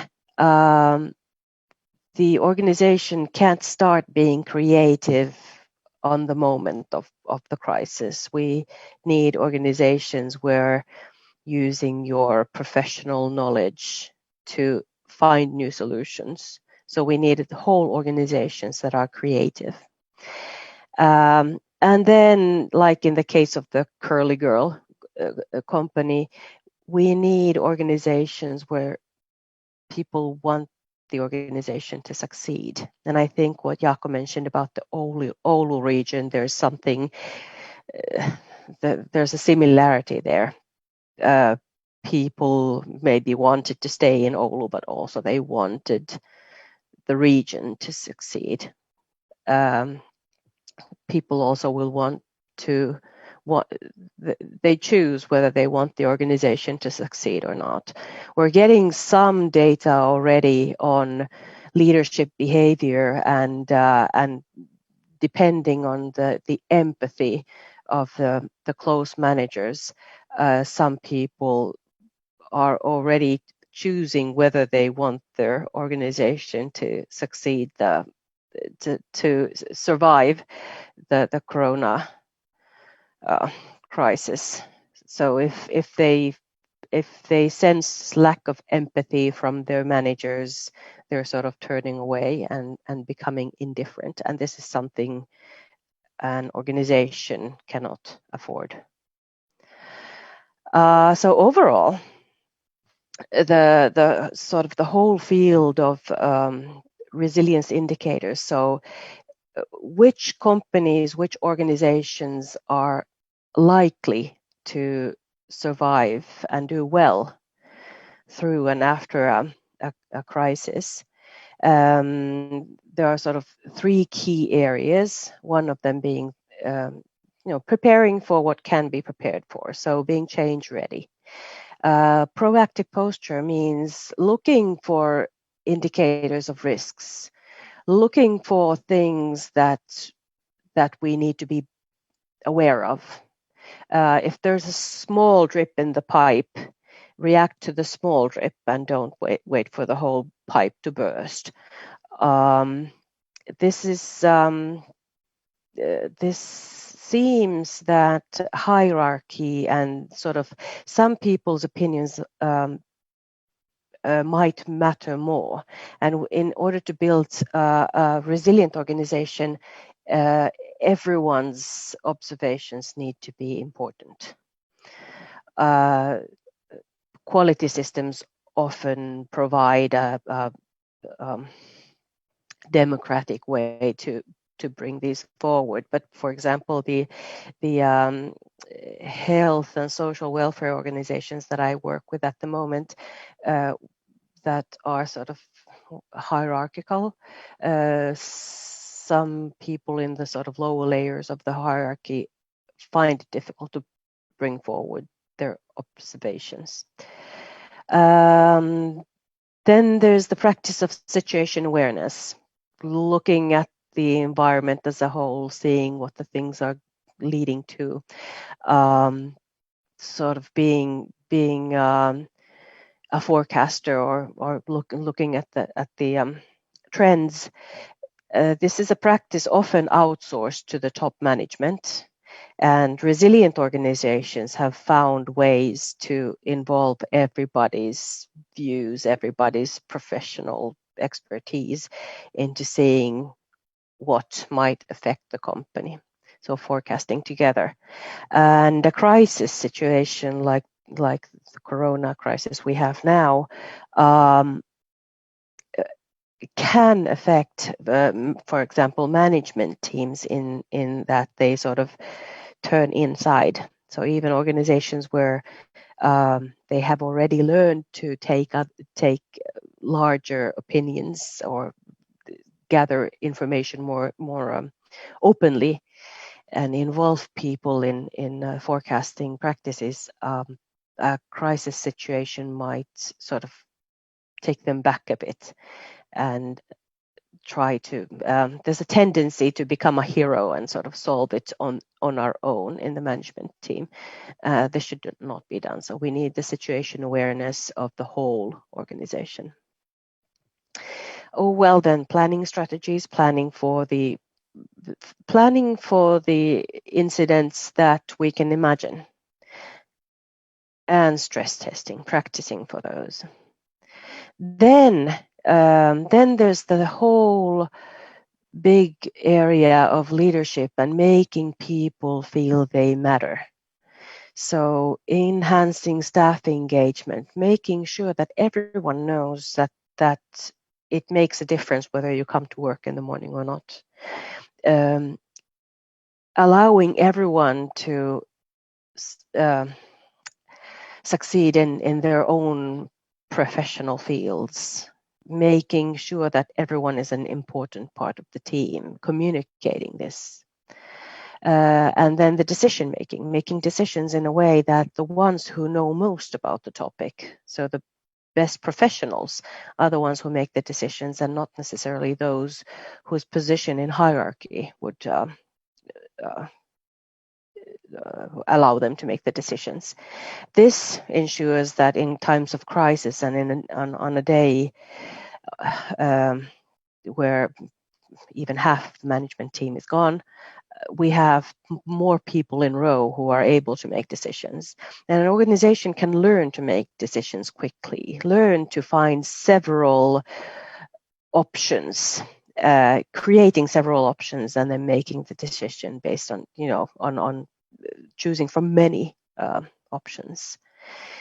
learning to be creative and making learning a practice of the whole organization, making sure that no knowledge, no skill, no data is behind just one person. Professional IT departments usually make sure of that, even though the rest of us don't know about it. But no data should be on just one computer. It should always be stored in several places and fireproof. But also, we need people who are able to share the knowledge with each other. Breaking silos, we're getting information from New Zealand, at least, that they are actually now, in order to fight the COVID crisis, they're sort of removing organizational barriers. They're removing departments. They're sort of working together to outlive the crisis, to find new solutions, to find more efficient ways to work. And then the partnerships are renegotiated in crisis. We find it's, once again, they have very, very convincing data from New Zealand that in a crisis situation, we find new networks, we find new delivery routes, we find new solutions and new partnerships, and being active in a crisis situation, actually it cements the networks for a while. So the being active in interactions in a crisis situation is crucial. And then once we are sort of back to normal and building on the building for the future, we need to keep in mind, this is from the water management CEO of Sydney, who said that we need 3 a.m. friends. Who can we rely on so much that we can call them at 3 a.m. when the factory is burning? Relationships on that level of trust are built with time. And then written contracts, we tend to have written contracts, but they do not always include the times of crisis at all. So then if we have crucial suppliers, for example, we need to ensure that they are our suppliers also in times of crisis. And then especially in crisis times, that the leadership is actually what builds it or destroys it. And the key word here is empathy. People need to be treated as people, and their unique needs need to be taken into account. For the COVID crisis, for example, has treated people very differently depending on their own health, depending on whether they have small children, whether they've lost their jobs or not, and or their spouses, and these personal needs need to be taken into account for a very long time. It might be a year, and now the crisis isn't even over yet. Also, in the crisis leadership, the main role of the leader of any organization is to maintain hope and maintain vision, maintain direction, and all day-to-day business needs to be delegated away, because leading hope and optimism is a full-time employment already, and nobody can do this alone. So also, no leader should try to survive or try to sort of manage the whole thing on their own. They need a team. So overall, much of it says do it together. Then some more learnings from the Christchurch crisis, and I'm guessing it should be working well in this COVID case as well. First, take care of the employee well-being. This is from qualitative data that they collected. I think it was a half a year after the 2011 earthquake. What they seemed to find was that first you need to make sure that people are able to cope. For some, it takes a long time, and so when people are not sort of fit enough to perform 100%, then we should make sure that they can perform the 80% or the 60% that they're able to. And after that, the most important thing, once we have the people sort of taken care of well enough, then we can focus on collaboration within the organization and with the stakeholders, because everything has changed, everything has moved. So we have to sort of rebuild the networks. And then sort of the old ways of leading won't work. So we need hands-on, on-site leadership, and then we need to organize the learning. So these were the learnings from New Zealand on how to cope with what happens after the crisis. Now, this yet remains to be seen whether this works after the COVID crisis, but I don't see any reason why it wouldn't. Yes, and then the workbook that we mentioned here, the sort of to wrap up, the most important points are that it's not just about working together and making everyone feel important. The other things that we need to involve everyone in is decision making, development, forecasting, and then networking. These should all be practices of everyone in the organization, and that's how we sort of build it towards a resilient organization. Thank you.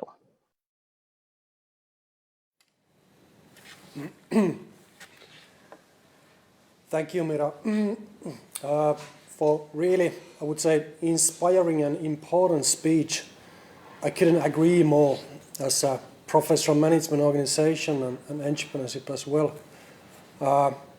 Traditionally, I would say that we think that organizations are kind of good at change, but we are not. The organizations are really bad in change. And how we lead our organizations, we have 150 years old tradition to be efficient, to be bureaucratic, to be all kinds of stuff that we should plan and organize and coordinate, but all those things actually don't work in change, in dynamics.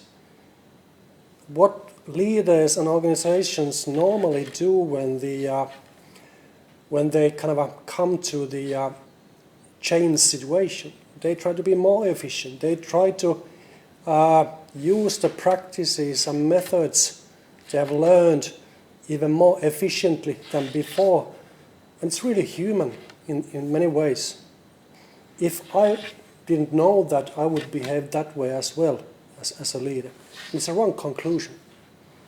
We know, or it seems that organizations that try to be more efficient using the old practices and old methods, actually they are kind of killing themselves. And that's why I have there Carl Wake's idea, or learning from him that almost organizations almost would rather kill themselves than change. It's also very human. Change is not funny. It's really tough. And also kind of, if we think about the organization from the culture point of view, if you as an individual, as a member of an organization, if you behave differently, the organization might kind of say to you that go away. And that's why we adapt and we continue to behave and lead the organization always, even though we need maybe new ways of leading the organization. And Miira brought, I think, really important points that how we should lead our organizations nowadays in the changing world.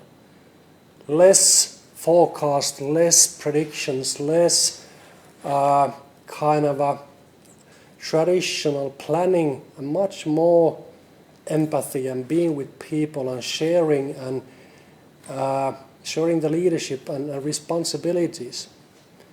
In organizations, the hierarchies and individuals or leaders are not anymore kind of important, but what people do and how we enable and give kind of the right to the organization to decide.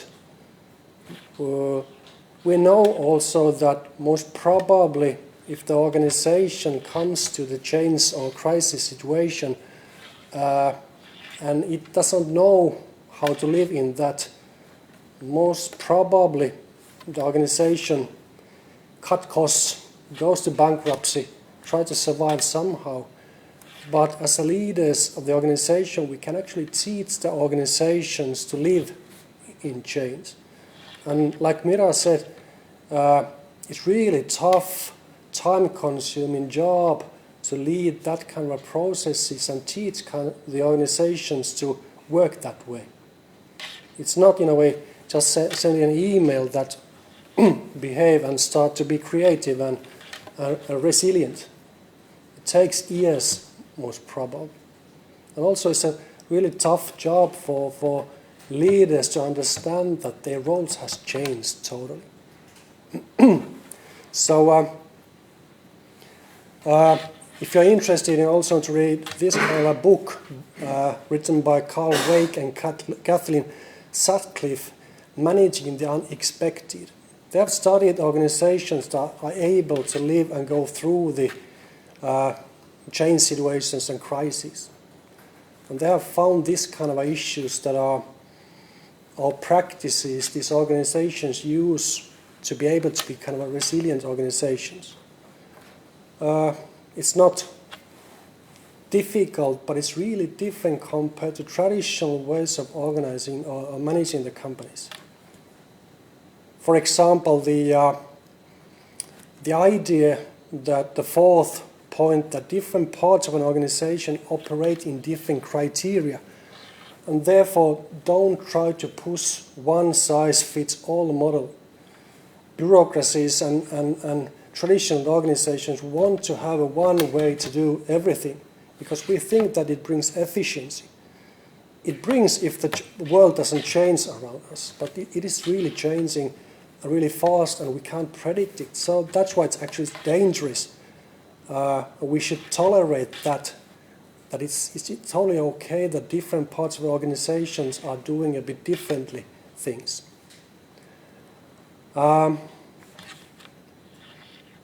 Again, I think that what Miira said in her speech are important. We should all listen to that.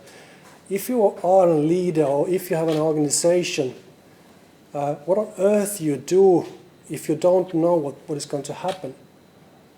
And there are ways to lead the organizations in that kind of a situation, but we have to basically start to forget the 100 and 150 years old methods and start to learn different kinds of a way of leading organizations. And Miira's presentation in that respect, I think it's brilliant and very important.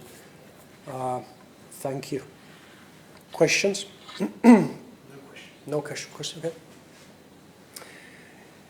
Should we go to the next presentation? Okay.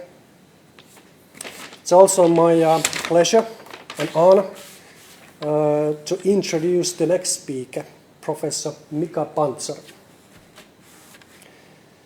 Mika Pantzar is a professor in the University of Helsinki Faculty of Social Sciences. His current research focuses on economics of sport, health and well-being, as well as on the big data, large data sets of various forms. His most studied work is an extremely interesting book titled The Dynamics of Social Practice, Everyday Life and How It Changes. I recommend it to everyone. I think it provides interesting tools to understand this drastically changing world. Mika Pantzar has published articles widely within consumer research, design and technology studies, rhetoric and economic policy, food and future studies, and system research in various journals. I think that he's curious, open-minded, pioneering researcher who has created completely new perspectives on many topics. Also, I think that as a proof of this, he has received the Finnish States and the Finnish Science Council's awards for his unique research.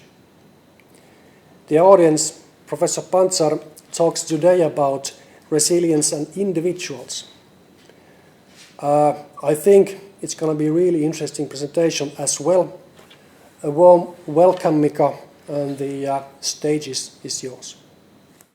Thank you.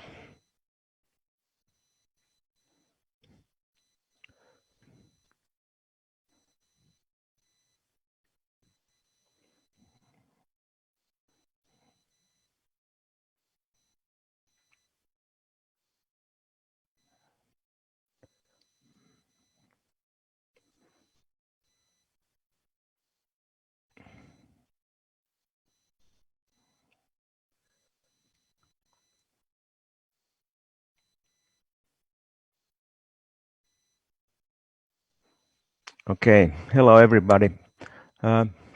It's very nice in a way be the last speaker because you can be more speculative because the first presentation were very well formulated and very informative, and I have more about thought experiments because my background in economics in a way makes me a bit skeptical about the term of individual resilience. I just read new book Resiliency Arjessa, published by Duodecim Media, and I think that the psychologists very easily are quite different opinion compared to economists. As an economist, I'm rather speak for sovereignty and not so much about flexibility of people. But of course, in economic policy debate, for instance, in OECD, it is very typical the thought that we need flexible subjects who adjust to unavoidable and objective necessities.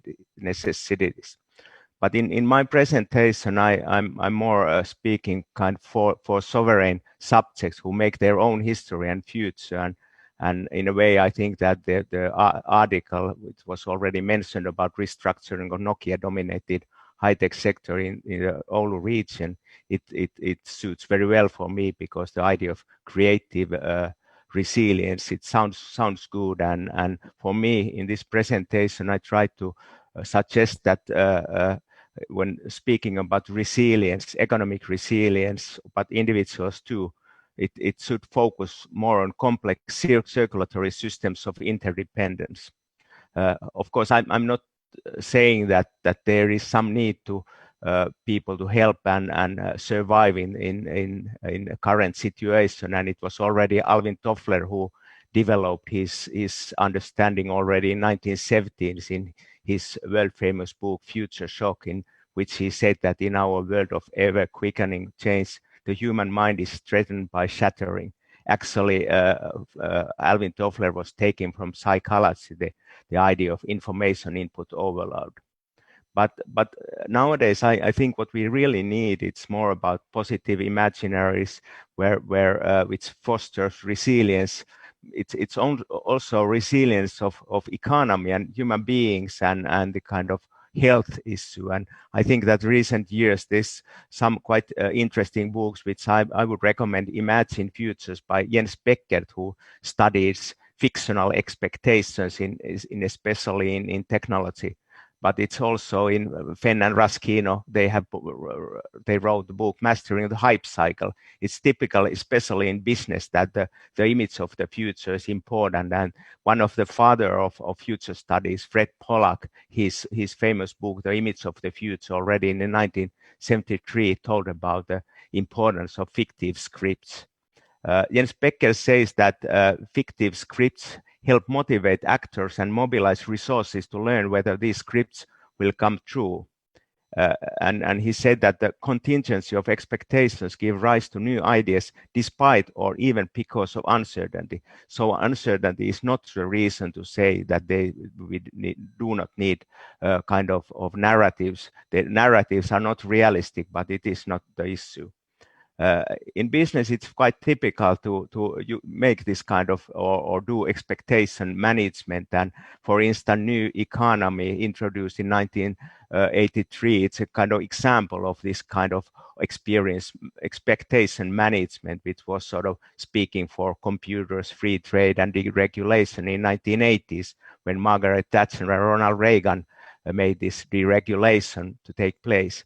Interestingly, we have studied different kind of keywords or this kind of hypes, and it is very clear that for this is, I'm not going into details, but in different patents or media, you can see that the hype for new economy discussion was really hype in 2000, just before Nasdaq collapsed, and nowadays there is no more this kind of discussion about new economy, but it's an example of this kind of narrative.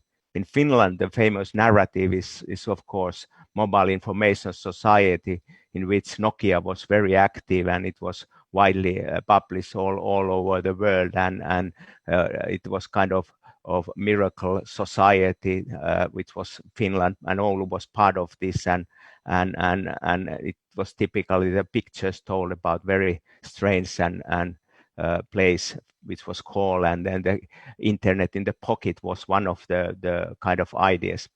I have personally studied quite a lot about the history of polar electro, which coming from Oulu region, and it is really interesting that it took some 30-40 years before the product was domesticated. So nowadays it is all the big companies are making these different wireless heart rate meters or activity meters, as they call in the United States.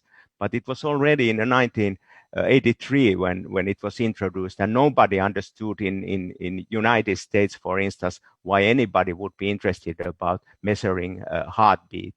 And nowadays, quantified self-movement, which started about 10 years ago from Palo Alto region, it's now really wide movement. Interesting thing is in polar electro or this kind of heart rate measuring, it was that how some products can move from hospital use to sport and even coaching device. So in a way, the information has content states, it's a heartbeat, but the context has dramatically changed, and it's really interesting story. Of course, there's kind of limits to this kind of ultimate performance, which the polar electro is partly used. It is famous kind of guys, Tiger Woods, Lance Armstrong, and Fred Pistorius, who were kind of figures in Nike advertising. Nowadays, these guys are no more good examples, or actually Tiger Woods has came back. But what I try to now discuss something about resilience. I'm playing with some thoughts. Is it possible to understand society in terms of fitness? In physical sport, the fitness is measured as it's kind of cardiovascular endurance. It is the ability to move oxygen, the working muscles during physical activity. And I would ask, what about resilience and fitness of society? How to measure it? And of course, it is as I'm economist, my background, and I'm really like to go to this kind of statistics. And this report, Inclusive Wealth, is very interesting. It's telling about the different kind of wealth. It's capital, physical infrastructure, natural wealth, and my sort of one argument is that our welfare rests on these kind of stocks very much. but what about the flows? What is this kind of flow which is creating these stocks? And I think that we should go back to Adam Smith and focus more on complex systems of interdependence. Smith says in his book about division of labor that it's based on complementary skills. When the market is very small, no person can have any encouragement to dedicate himself entirely to one employment. And of course, in economics, originally it was 17th century when Francois Quesnay invented the kind of national accounting. It was the kind of idea typical in physiocrat, but it was circulatory system, and it was because he was a physician, medical doctor also, and he took the idea about this from how the blood moves in a body, and then he made this kind of famous tablets where you can see where the money goes. And nowadays, of course, we have the history of system of national accounts, which actually was created after Second World War. But mainly it is important to see that this is the kind of circulatory system, and I would like to go to or in terms of resilience, thinking about circulation of things, and also as OECD has suggested, we should go beyond GDP. OECD report, they say that we should go beyond the market to consider the multidimensional nature of well-being, beyond averages to take account of the distribution of income and other well-being outcomes throughout society, and finally, beyond here and now to better understand the impact of economic growth and environmental sustainability on the cohesion of society and long-term potential and resilience of the economy. And it's quite interesting in this statistic that Finland is doing quite well in human capital estimates in this student skills. Finland was number 3 in generational mobility. Finland was number 3. It is what is the kind of earning elasticities from father to son. So this is typical for Finnish society, that there's a lot of mobility, and means that in Finland it's possible to become rich even if your father is not rich. Also, this kind of poverty studies, or actually this multidimensional deprivation studies, Finland was number 2 last year. Gender equality, Finland was number 2. And for some reason, Finland is not in health. It's quite an average in OECD countries, and it is partly because this health is not. There is some kind of inequality of health, and it's not. But what is interesting in health is Finnish doctors made a kind of study where they studied how important it is trust in future when thinking about life expectancy, and you can see in the left that if this trust is increasing from 0.1 to 7, it increased some 10 years average life expectancy. For instance, compared to cholesterol level, it is not so important cholesterol level as this kind of trust in future and this kind of optimism. An important aspect in this study was that actually the most important things, or most important in terms of life expectancy, was that trust in future increases life expectancy most clearly with least educated. It is this dark blue is the least educated. If there is little trust in future, the life expectancy is really bad. And then when there is even slightly more education, their life expectancy increases a lot. And so the trust seems to be very important thing. And we need this kind of understanding what is optimism and narratives. And for me, this kind of narrative, what I like, it's the kind of circulatory systems that can we see human body and economy, but also nature as a kind of circulatory system and how we should react that, and it's a kind of resilience of this circulatory systems which makes human beings more healthy, but also in economy. So then finally they ask what happens to this circulatory system in case of disintegration, decentralization, distant working, distant learning, and one thing which seems to be happening is off the grid, that is kind of more decentralized system. And I think, as the first speaker already mentioned, that finance crisis and COVID-19 have very similar kind of outcomes, and I have suggested that it might be that we are moving from fusion economy, where there's a lot of integration and tendency for integration of politics, but also economies, big scale, more towards this kind of decentralized vision economy. And I have just briefly, I'm not going through this table, but I think that there's really a big difference taking place if we are moving from this huge integrated regulated markets with standards more towards local consumption and production. What happens when there emerge new firewalls between national economies, between finance systems, between people? Are we going to see some kind of off the grid business? And are we going to see this downsizing, downshifting? Are we seeing future where this lack of money and excess of free time? And what is this periphery creativity?